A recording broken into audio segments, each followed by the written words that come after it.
গুৰুত্বপূৰ্ণ খবৰ দিয়াৰ চেষ্টা কৰিছো আজি ইডিৰ জেৰাৰ সন্মুখীন হ'ব কংগ্ৰেছ যুৱৰাজ ৰাহুল গান্ধী। ৰাহুল গান্ধীয়ে আজি ইডিৰ সন্মুখত জেৰাৰ সন্মুখীন হ'ব আৰু কেইটামান মুহূৰ্তৰ পাছতেই জেৰা চলাব এনফৰ্চমেণ্ট ডাইৰেক্টৰ। আৰু ৰাহুল গান্ধীৰ এটা টুইটৰ পাছতে এতিয়া সমগ্ৰ দেশৰ ৰাজনীতিতে ব্যাপক তোলপাৰ লগা পৰিলক্ষিত হৈছে। ব্ৰেকিং নিউজ এই মুহূৰ্তত জনোৱাৰ চেষ্টা কৰিছো আজি ইডিৰ জেৰাৰ সন্মুখীন হ'ব কংগ্ৰেছ যুৱৰাজ ৰাহুল গান্ধী। ৰাহুল গান্ধীৰ বিৰুদ্ধে প্ৰতিশোধ পৰায়ণ হৈ উঠিছে মোদী চৰকাৰ। অত্যন্ত গুৰুত্বপূৰ্ণ খবৰ এই মুহূৰ্তত জনোৱাৰ চেষ্টা কৰিছো। লোকসভাত ৰাহুলৰ ভাষণৰ পাছতে এই তৎপৰতা, সামাজিক মাধ্যম যোগে এই দাবী স্বয়ং ৰাহুল গান্ধীৰে। আৰু লোকসভাত চক্ৰবেহু ভাষণৰ পাছতে এই তৎপৰতা দেখা পোৱা গৈছে।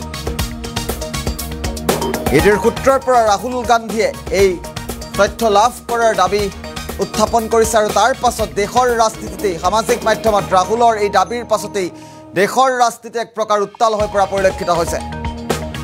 পুনৰবাৰ উল্লেখ কৰিব বিচাৰিছো এটা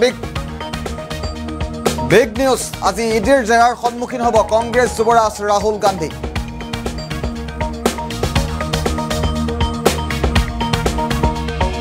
লোকসভাত ৰাহুলৰ ভাষণৰ পাছতেই মোদী চৰকাৰ তৎপৰ হৈ পৰা বুলি অভিযোগ উত্থাপন হৈছে। ৰাহুল গান্ধীৰ এটা টুইটে এতিয়া বিশেষ চৰ্চা লাভ কৰিছে। দেশৰ ৰাজনীতিতে এতিয়া ব্যাপক চৰ্চা লাভ কৰা পৰিলক্ষিত হৈছে।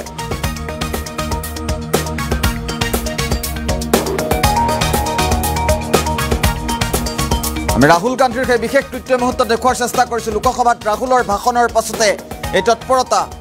ৰাহুল গান্ধীয়ে সামাজিক মাধ্যম যোগে তেওঁ মন্তব্য কৰিছিল।